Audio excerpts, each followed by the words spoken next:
Yeah, this is Jim Campbell with Rick Dwyer. Rick is my principal here at Riverdale High School in Port Byron, Illinois. And as you can see, we're masking up because it's still that time. In fact, he just got done with a 24-day quarantine, so lucky him.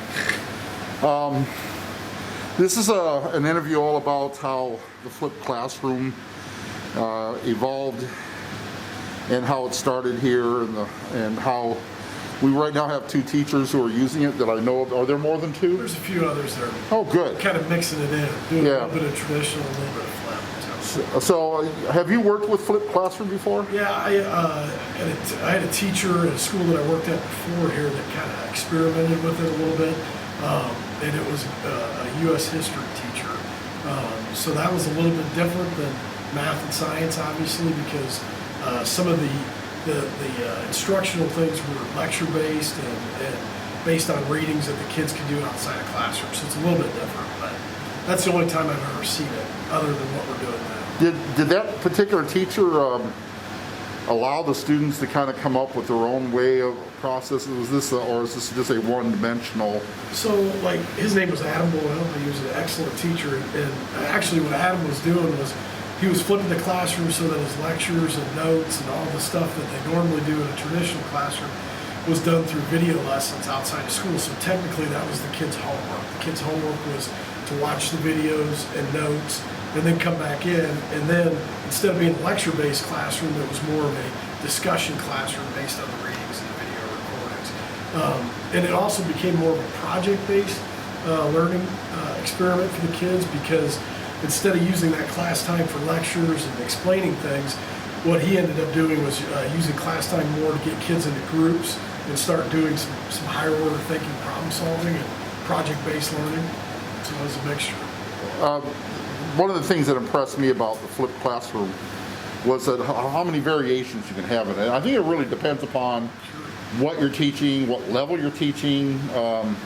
You know, one of the things they try to stress is allowing the kids the freedom to develop their own sense of the curriculum, which I find it difficult for me to do, because everything is basically, I want to go to college, please teach me what I can so I can be ready for it, as opposed to history, where I think it's the perfect place to have it, where it allows that kind of freedom. They do get the basics, and then they say, okay, let's let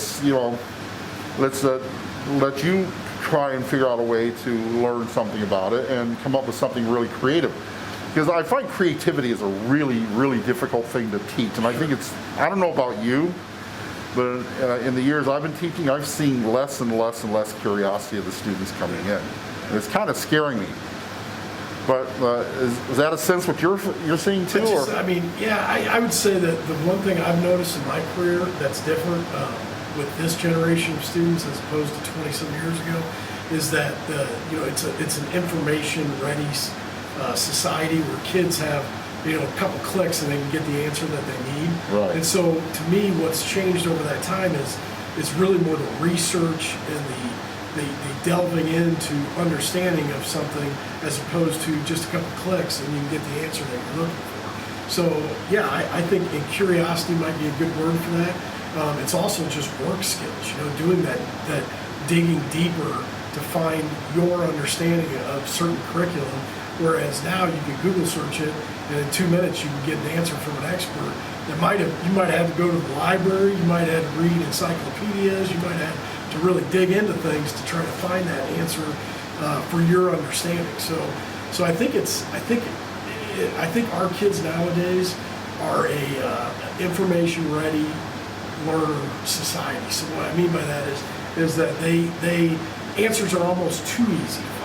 It doesn't take as much effort on their part. Yeah. So and I think that kind of maybe kills some of the curiosity, because in the old days you'd have to really dig into it and look at it and then try to understand it for your mind, how to contextualize it and understand it. And now I think the answer is just readily available. So I think that breaks into some of that curiosity. I was doing a section on Rowe's Law, which deals with vapor pressure in the atmosphere, and how relative humidity and dew point and I'm starting to explain this, and you know how when you look in the student's eyes, you realize there's just no connection whatsoever. Yeah. I found out they don't watch the weather report. I stopped and said, okay, how many people have watched the weather report?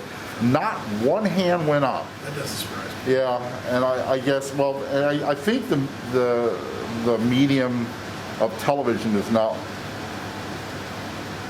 something that the younger kids enjoy.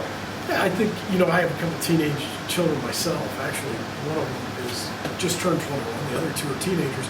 And what I've noticed from a parental standpoint is that, the media, TV, social media, games, everything's a little bit different. Kids access more, YouTube channels now, video channels, Netflix, things like that. Whereas in the old days, you come home to eat dinner, and then you would turn on the news. I just think that has a lot to say again about this generation. Is that there's so much out there that they can access as far as entertainment. That it's almost too much of a selection. Where obviously a teenage brain back in the day, you would sit down and watch the local news because you only had 4 channels to choose from. Right now they have 400 some channels plus their iPhones, and I think their attention is sometimes drawn to things that they're interested in, maybe more so than things that we think they should be interested in and be learning. Yeah, I mean, I used to have a set of jokes I would use every year. And I find myself weeding a lot of the jokes out because they have no idea what the reference is all about, and so I have to always adapt to what this. So I have to. I think it's important for a teacher to always stay attuned to those things. Like being a parent of teenagers, well, heck, that's the best way to do it. I'm right now an empty nester, and so I got to listen to what the conversations are. Outside of the classroom or whatever's going on, and they go, oh, okay, now I need to, and I will literally watch them or listen to music that is completely different from what I listen to, and I've learned a lot. But yeah, and I think that's almost a must where you have to stay in tune with what the kids are changing. I mean, not just listening to, but changing. They're changing things. They are. And so the curiosity may not be fair in saying it that they don't have curiosity. It's just that they don't have curiosity in the things that we had curiosity about a long time ago. I think there's a lot of truth to that. Yeah. So let's talk about the flipped classroom concept. You said you've dealt with it before. Now that there's a few of us doing it now, how was that introduced to you? What did you just basically say? Just do what you feel is best for your classroom, or did you have any concerns about this transition? Well, obviously, when things switched last spring, everything kind of changed, and so with not having kids in the classroom on a regular basis, really, since last March, we've been kind of dealing with this. It was a change that was probably necessary for teachers to start looking into and experiencing what a flipped classroom looks like, because in my opinion, when you don't have kids in the building at all, or you only have them for a short amount of period or time per week, the best way to teach them is through the flipped classroom approach. We do have a mixture of different teaching styles going on right now, and we are 100% remote. I think there's a few teachers that are doing 100% flipped classrooms. I think a lot of the teachers are mixing traditional classrooms with a flipped approach, and what I mean by that is they're pushing out a lot of video instructions and or instructional things through Google Meets, where the kids are getting that outside the normal classroom time, and then coming back and meeting with the teachers and kind of going through that check for understanding. So I just think it's tremendously difficult. And when I think of a flipped classroom, flipped classroom about 10 years ago was a real popular topic. It was a hot topic in education, and a lot of different schools were either mandating it or trying it for a lot of different reasons. And one of the main reasons that I think some of the inner city schools started with this approach was their attendance was so poor. They couldn't get kids into the building for whatever reason. They had different situations where they just could not get the kids in the building, so they tried this approach to reach out to the kids and give them instruction while they're at home. And that's pretty much what we're all doing now. So I think that the attendance issue is probably one of the things that drives the flipped classroom. But I also will say, and I mean, I was just talking with my secretary earlier, and we were joking around about grad school. I haven't taken a grad class in over 20 years, and I have a master's degree. But I do remember that in the end of my career, when I was trying to finish up classes, there started to be some online and or remote learning classrooms, which was totally new and different in a college setting back then. And it was very similar, I think, to what a flipped classroom is. It would be the teacher pushing out instructions either via online or in a virtual setting, and kind of giving the material to the students, and then the students doing the research-based problem solving, higher order thinking, kind of on their own or in small groups, and then coming back with a product to show that they've learned, and getting feedback from the teacher. So it's not necessarily a new topic or a new way of teaching. I think it's just become almost a must based on where we're at. Well, when I started teaching, we just discovered fire, so Sure. Things really evolved from there. I believe that. But I remember one of the. I started off as a math teacher down in Georgia, and the big thing when I started was individualized teaching, Yeah. and I think that was kind of a forefather of this right here. But the problem was back then we had zero technology, especially in the middle of a black community. There was no money for anything. Thank goodness for the equal, but Sure. whatever. But I really liked the idea, but my first class had 33 kids in it, and I was teaching basic math to Sure. high school students. Yeah. It was a disaster. Yeah, that's right. But if I had the technology, I think I would have grabbed onto it. I'd probably be teaching differently to this year. Sure. But now, the only reason I'm doing this is because I saw this coming. I wanted to know what's out there. So I took a class about creative teaching. And I'm watching going, oh man, this is all about elementary again. Everything's all about elementary. There's nothing about science. And so I'm going, okay, this is fine. Okay, that's interesting, but no. And then came the brief mention of the flipped classroom. And I don't think they spent more than 5 minutes talking about the flipped classroom.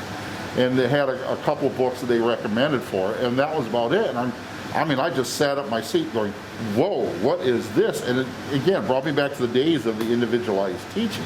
I think flipped classrooms are geared towards individualized teaching, and that goes back to the problem-based and or individual product that kids can show you, especially now, to be able to show and prove that they've learned the material, as opposed to in a traditional classroom.